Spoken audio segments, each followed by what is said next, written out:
Hello dear students, welcome back to my YouTube channel and this is your English teacher Vijay. बच्चों, एक बार फिर से स्वागत है आपका मेरे YouTube channel the English diary में। और हम बात कर रहे थे वॉइस की, एक्टिव पैसिव वॉइस के बारे में हम पढ़ रहे हैं। फर्स्ट वीडियो लेक्चर में मैंने आपको प्रेजेंट इंडेफिनिट टेंस के सिंपल सेंटेंसेस, उसके नेगेटिव सेंटेंसेस और साथ ही साथ इंट्रोगेटिव सेंटेंसेस के WH फैमिली तक का पूरे जो सेंटेंसेस बता दिए हैं कि किन फार्मूलाज को सेट करके जो है हम इन सेंटेंसेस को एक्टिव टू पैसिव जो है चेंज करते हैं। आज के वीडियो लेक्चर में हम बात करेंगे प्रेजेंट कंटिन्यूअस टेंस के सेंटेंसेस के बारे में कि किस तरह से प्रेजेंट कंटिन्यूअस टेंस के जो सेंटेंसेस हैं उन्हें एक्टिव से पैसिव बनाया जाता है।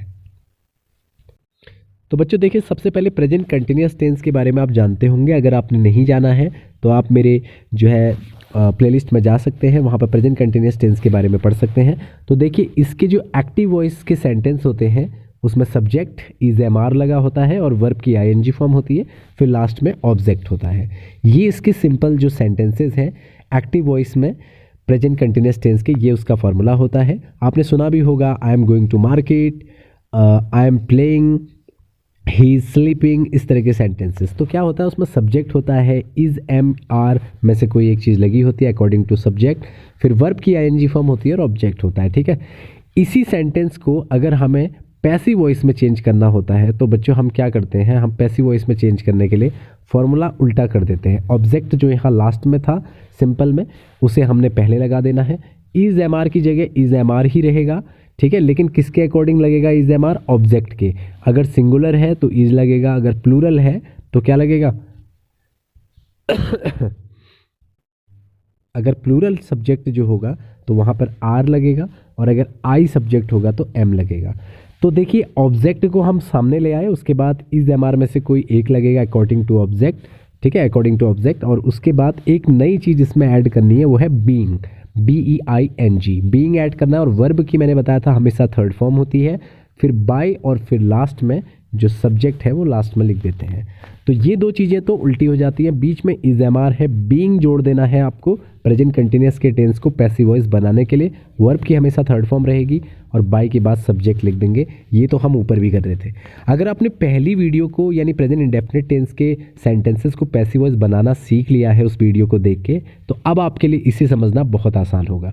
तो चलते हैं एग्जाम्पल्स की तरफ और बहुत अच्छे से आपको समझ भी आ जाएगा कि किस तरह जो है हम सेंटेंसेस को पैसिव वॉइस बनाते हैं प्रेजेंट कंटिन्यूअस के। ठीक है, तो देखो बच्चों, यहाँ पर हमारा पहला सेंटेंस है एक्टिव वॉइस में, I am reading the Gita. ठीक है, तो आपको पता है कि यहाँ पर ऑब्जेक्ट को सबसे पहले लिखते हैं, तो हमारा ऑब्जेक्ट क्या है? द गीता है, तो उसको हमने सब्जेक्ट बना लिया द गीता। और गीता जो है, द गीता जो है वो सिंगुलर है, तो इसीलिए हमने इज MR में से क्या लिख दिया? इज। The Gita is. और इज के बाद हमें क्या जोड़ देना है? बीइंग। हमने बीइंग जोड़ दिया। उसके बाद जो रीड है, रीड की थर्ड फॉर्म जो है रेडी होती है, स्पेलिंग रीडी लिखते हैं लेकिन पढ़ते रेड है, तो हो गया थर्ड फॉर्म रीड ही लिख दी।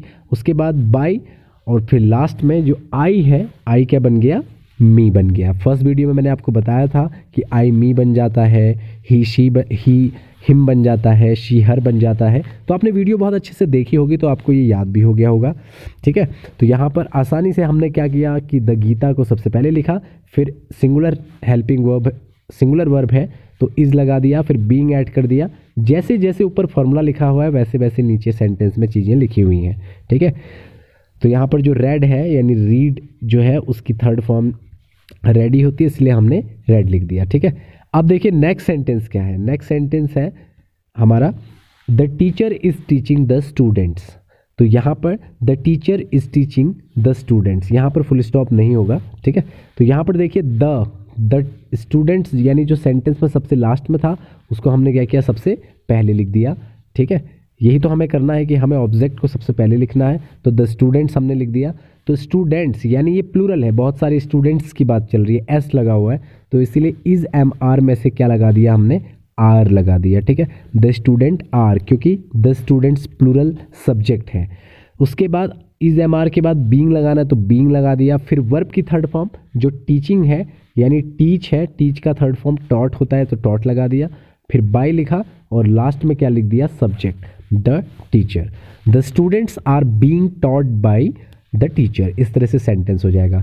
इसी तरह लास्ट देखिए, she is cooking food, she is cooking food, so food हमारा सब्जेक्ट बन गया, ये ऑब्जेक्ट था तो सब्जेक्ट बन गया। फूड सिंगुलर है तो इज़ लगा दिया। इसके बाद बीइंग ऐड कर देते हैं जो ऊपर मैंने आपको फॉर्मूले में बताया हुआ है। उसके बाद कुकिंग का थर्ड फॉर्म कुक्ड हो गया, फिर बाय लगाया और शी क्या हो गई यहाँ पर हर, तो हो गया food is being cooked bye हर। तो इस तरह से हमारे सिंपल सेंटेंसेस होते हैं जो कि हमारे इस फॉर्मूले के अकॉर्डिंग सेट होते हैं कि ऑब्जेक्ट सबसे पहले लिखना होता है, फिर उसके बाद is am are according to subject, singular subject होगा तो इज़, प्लूरल होगा तो आर लग जाएगा, ठीक है। और एक नई चीज़ जो बीइंग हमें जोड़नी है उसका याद रखना है कि बीइंग लगाना है हमें किसके बाद, हेल्पिंग वर्ब के बाद। उसके बाद वर्ब की हमेशा थर्ड फॉर्म ही रहेगी, रीड का यहाँ रीड रहा, टॉच टॉट हो गया, इसी तरह से यहाँ लास्ट वाले में कुक्ड बना दिया। उसके बाद बाय लगा के फिर सब्जेक्ट लिख देना है, ठीक है। तो इस तरह से हमारे सिंपल सेंटेंस हो गए प्रेजेंट कंटिन्यूअस टेंस के। अब देखते हैं नेगेटिव सेंटेंस को कैसे बनाते हैं। तो देखो नेगेटिव सेंटेंसेस में कुछ खास नहीं है आपको, जैसे यहाँ पर एक सेंटेंस लिखा है he is not eating bread, ठीक है। तो ब्रेड जो ऑब्जेक्ट था उसे सब्जेक्ट बना दिया ब्रेड, तो ब्रेड सिंगुलर ही है तो इज़ लगा दिया, ब्रेड इज़, और ब्रेड इज़ नॉट लगा दिया, ठीक है। यहाँ पर जो ही इज़ नॉट था तो यहाँ पहले हमने क्या किया, ऑब्जेक्ट को सामने लिखा, ब्रेड इज़ नॉट लगाया, इज़ नॉट के बाद बीइंग लगाया और ईटिंग का थर्ड फॉर्म ईटेन लगा दिया, फिर बाय लगाया और ही को क्या बना दिया हिम। तो इस तरह से क्या हो गया सेंटेंस, तो इस तरह से हमारा जो सेंटेंस है वो क्या हो गया, bread is not being eaten by him. फिर से मैं एक बार और समझा रहा हूँ बच्चों, ब्रेड जो है इसका ऑब्जेक्ट था तो ऑब्जेक्ट को हमने सब्जेक्ट बना लिया। देखो मैं एक दो बार इसलिए बता रहा हूँ ताकि कोई भी कन्फ्यूज़न किसी भी बच्चे को ना हो। ब्रेड ऑब्जेक्ट था, इसको सब्जेक्ट बना लिया, ब्रेड सिंगुलर है तो इज़ लगा दिया, इसके बाद नॉट लगा दिया और नॉट के बाद बीइंग लगा दिया, ठीक है। फिर जो वर्ब ईटिंग दिया हुआ है उसको थर्ड फॉर्म लिख दिया ईटेन, फिर एक बाय लगाते हैं आपको पता है, और ही का जो है क्या बन गया यहाँ पर ऑब्जेक्ट, हिम बन गया। तो इस तरह से हमारा सेंटेंस हो गया। नेक्स्ट देखिए, सी इज़ नॉट प्लेइंग क्रिकेट, यहाँ पर ये फिर से एक नेगेटिव सेंटेंस है। तो क्रिकेट जो लास्ट में लिखा है उसको सबसे पहले लिख दिया क्रिकेट, क्रिकेट भी सिंगुलर है तो इज़ लगा दिया और नॉट उसके बाद लगेगा, क्रिकेट इज़ नॉट, नॉट के बाद बीइंग लगा दिया और यहाँ पर प्लेइंग का थर्ड फॉर्म प्लेड होता है, फिर बाय लगाया, शी का क्या हो गया पीछे her, cricket is not being played by her. उम्मीद है कि आपको ये भी बात समझ में आ गई होगी। अब चलते हैं बच्चों इंट्रोगेटिव सेंटेंसेस की तरफ। तो इंट्रोगेटिव सेंटेंसेस में हमारा जो सबसे पहले हमें फॉर्मूला याद रखना है, कुछ भी नहीं करना है, इज़ एम आर को सबसे पहले लिख देना है, फिर ऑब्जेक्ट लिखना है, ठीक है। पहले इज़ एम आर लिखना है, फिर सब्जेक्ट लिखना है, फिर बीइंग लगाना है, फिर वर्ब की थर्ड फॉर्म, फिर बाय, फिर सब्जेक्ट। जैसे ये फॉर्मूला लिखा हुआ है वैसे ही सेंटेंस बनेगा। देखो जैसे ये इंट्रोगेटिव सेंटेंस है, is he helping the poor, is he helping the poor. तो यहाँ पर हमने सेंटेंस देखा कि जो पीछे से इसका ऑब्जेक्ट है उसी को हम सब्जेक्ट बनाते हैं, तो इसका ऑब्जेक्ट क्या है, द पुअर, ठीक है। तो जब द पुअर है, द पुअर एक प्लूरल सब्जेक्ट है तो इसीलिए यहाँ पर हमने आर लगा दिया, क्योंकि द प्लूरल जो है, सॉरी द पुअर जो है वो एक प्लूरल सब्जेक्ट है, तो इसलिए हमने सामने इज़ की जगह यहाँ क्या लगा दिया, आर, आर लगा दिया। देखो इज़ एम आर में से आर लगा दिया, फिर अब ऑब्जेक्ट लिखना है तो ऑब्जेक्ट क्या है, द पुअर है, तो द पुअर उसके बाद लिख दिया। फिर उसके बाद बीइंग लगाना है, फिर हमने बीइंग लगा दिया। फिर उसके बाद वर्ब की थर्ड फॉर्म लगानी, यहाँ हेल्पिंग दिया हुआ है, यहाँ पर क्या लिख दिया, हेल्प्ड, थर्ड फॉर्म लिख दी और बाय लगाया, फिर ही का क्या हो गया, जो सब्जेक्ट में था यहाँ हिम हो गया। तो यानी यहाँ पर सेंटेंस हमारा जब सिंगुलर, सॉरी जब हम एक्टिव वॉइस में पढ़ रहे थे था is he helping the poor, so passive voice क्या हो गया, are the poor being helped by him. इसी तरह से दूसरा सेंटेंस देखिए, are you noticing me, are you noticing me, so यहाँ पर जो मी है उसको अगर हम सामने लाएंगे तो क्या हो जाएगा, देखिए यहाँ पर मैंने आई एम लिख दिया गलती से, लेकिन ऐसा नहीं होगा, मी सामने जाके आई बन जाएगा। तो क्या होगा कि सबसे पहले हम आई ना लिख के पहले हम एम लिखेंगे, क्या लिखेंगे, एम, तो यहाँ पर एम आई होना चाहिए। ये वाला जो सेंटेंस है इसका जो पैसिव वॉइस होगा क्या होगा, ये जो है यहाँ पर एम सबसे पहले आएगा, क्या आएगा, एम, तो am I being noticed by you, इस तरह से सेंटेंस होगा। क्यों बच्चों, क्योंकि जो हमारा ऑब्जेक्ट है उसके अकॉर्डिंग हमने सामने पहले हेल्पिंग वर्ब लगानी है। आप इस सेंटेंस को देखो यहाँ पे, सॉरी इस फॉर्मूले को, यहाँ पर आप देख रहे हो कि इज़ एम आर को सबसे पहले लगाना है, तो इज़ एम आर को पहले लगाना है ना, तो इज़ एम आर को पहले लगाना है तो सबसे पहले हम क्या करेंगे, हम सबसे पहले यही तो करेंगे। अगर हमें इज़ एम आर को सबसे पहले लगाना है तो फिर हम आई को सबसे पहले नहीं लगा सकते। हमें पता है कि हमारा सब्जेक्ट जो है वो मी यानी आई बनने वाला है, मी का सामने आई बन जाएगा, तो उसके हिसाब से हमें एम पहले लगाना पड़ेगा। तो यहाँ एम ना लगाकर एम पहले लगेगा, ठीक है। तो हो जाएगा am I being noticed by you, इस तरह से सेंटेंस हो जाएगा। इसके बाद देखिए आप WH फैमिली के सेंटेंसेस को कैसे बनाते हैं, यानी व्हाट, वेयर, व्हेन, व्हाई वाले सेंटेंसेस को कैसे बनाते हैं। तो देखिए इसका भी एक फॉर्मूला है। अगर आप फॉर्मूलाज को देख के सेंटेंस को 2-3 बार करोगे, इस पर रिलेटेड प्रैक्टिस करोगे, तो जाहिर सी बात है कि आपको सेंटेंस बनाना तो आ ही जाएगा कि किस तरह से आपको पैसिव बना। तो देखिए बच्चों यहाँ पे हमने क्या किया, WH फैमिली के जो वर्ड हैं उनको सबसे पहले लिखेंगे, फिर इज एम आर लिखेंगे अकॉर्डिंग टू सब्जेक्ट, उसके बाद बीइंग लिखेंगे, फिर वर्ब की थर्ड फॉर्म, फिर बाय, फिर उसके बाद सब्जेक्ट। तो यहाँ पर आपने ध्यान दिया होगा कि हमने सारी चीज़ें मेंशन कर ली हैं, WH is am are plus being plus verb की third form plus by plus subject, इस तरह से। तो देखिए यहाँ पर हमारा पहला सेंटेंस है whom आर यू कॉलिंग, पहला सेंटेंस है whom आर यू कॉलिंग। तो यहाँ पर हमने whom को मैंने कल भी आपको बताया था, जिस वीडियो में मैंने प्रेजेंट इंडेफिनिट पढ़ाया था, whom क्या बन जाता है, who बन जाता है, और अगर यहाँ who होता तो क्या बन जाता, by whom बन जाता।